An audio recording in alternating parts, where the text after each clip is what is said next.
Hi everyone, finally I am back again on the same channel, Hungry Boys channel, at a different moment with a brand new story.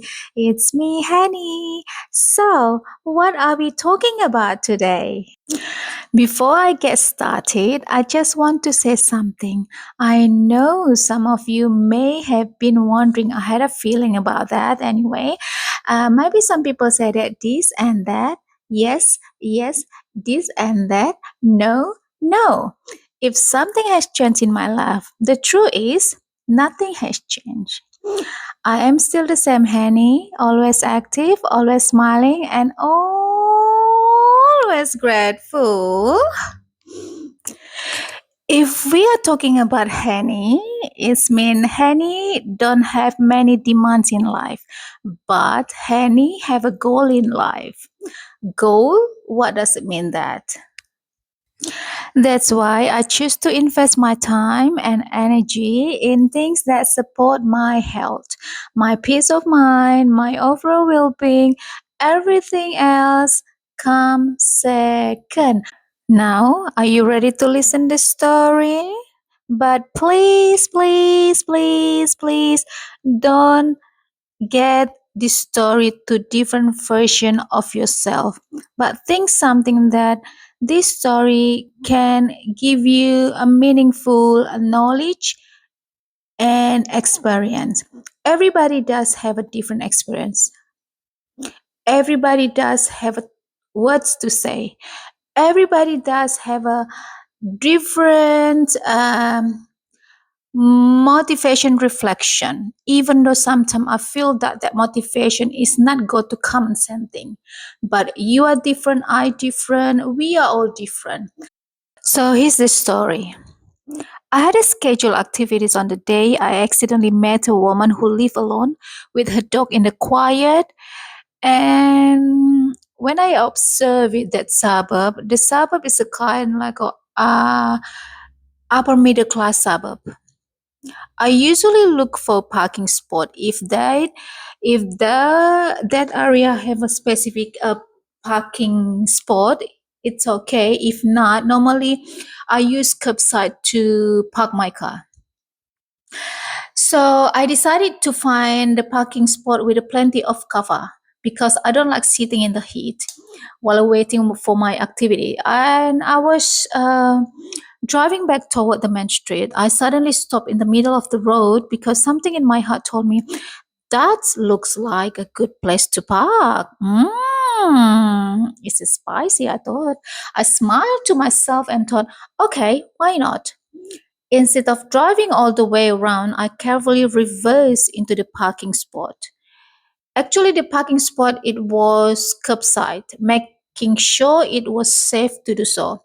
So I did.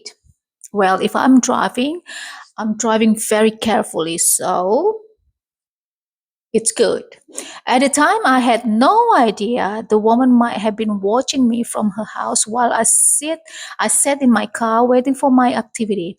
I stayed inside because it was too hot. It's very hot. Sometimes about 10 minutes before my activities, I got out of the car and prepared my bag and my ID for my activity. It's most important because I must carry my ID. As I was about to walk away, I heard a soft voice calling me. At the first, I ignored it because I thought someone else was being called. But it was only me around, nobody else. But when I turned around and started walking faster toward my activity, I realized the woman was standing at her front door with her dog waiting for me. She said softly, even though her voice so soft, I can hear that. And then I said it, and she said to me, I need help. Curious, I walked over and then said, hi, how are you? What happened? She repeated, I need help. I gently asked, how can I help you? Are you okay? I said. She looked at me and asked, are you coming to visit me? I replied, no. I have something to do nearby and I'm about to start.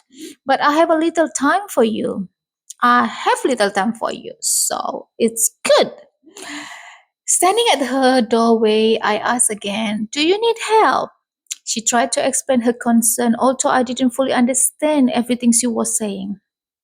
Then she quietly said, "This is make me so much is this word is waking me up, truly." And she said, "I am lonely." My eyes like open up straight away, like it's like someone shocked me, and then I look at her. In my heart, I whisper, "Oh God, sometimes life isn't always what we expect." I took a deep breath and asked, "Can you tell me why you feel lonely? Do you have a family?" She explained that her family lived far away.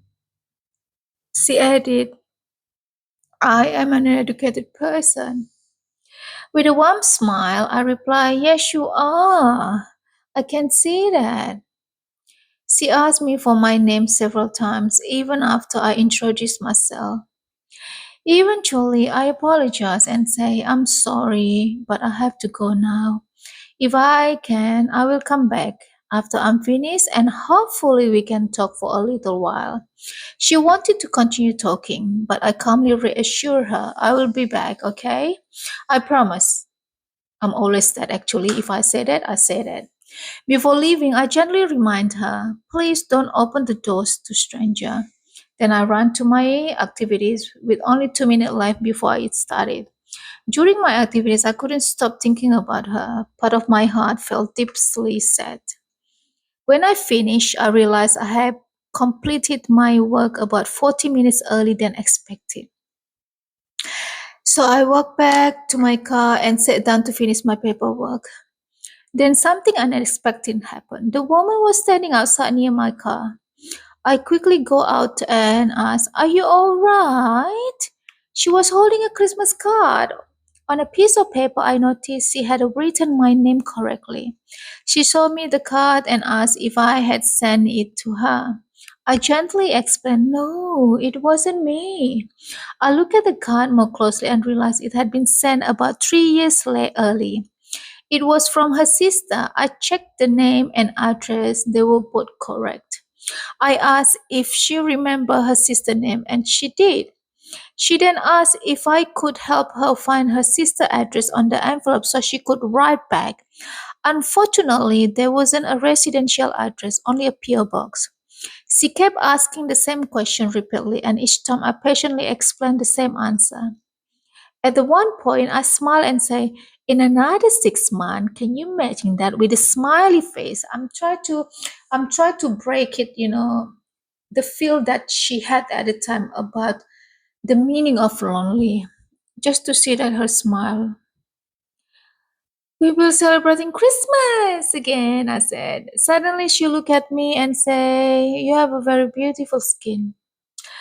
OMG, I was shy when she said that, but I smiled and replied, "Thank you."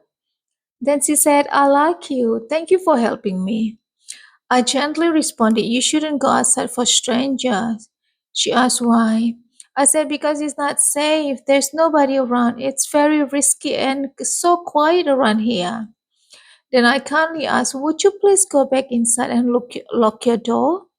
She immediately, in listened, smiled, said, "Okay," and walked back into her house. Before getting to my car, I turned around one last time. One last time that I did. Just to just to give like a peace in my heart. Watch as she locked her front door. Only then did I feel at peace to live. As I quietly whispered to God, I said, "Oh my God, God, this is like reminder what?" I said.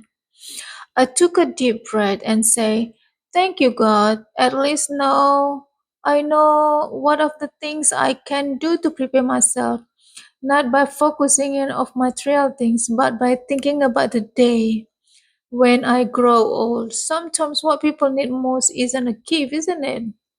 They simply need someone willing to stop, listen, and care. Hmm. Another lesson.